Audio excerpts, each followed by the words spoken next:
pag iniwan ko yan. Si Diling po. Mataba po. Si Diling po. Kaibigan nila Ate Mosi.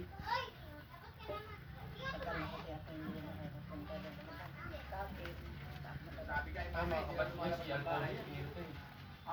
Darling.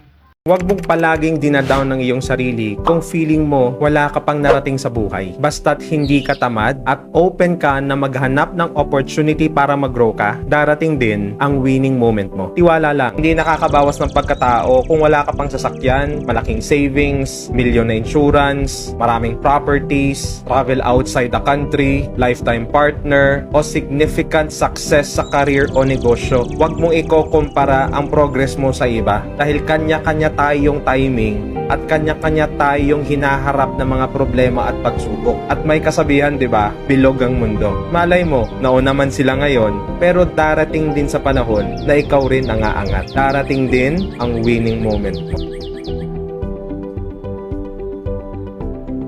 Baby ko yan.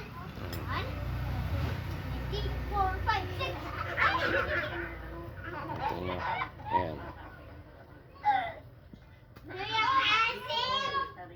Bengkong mga boss.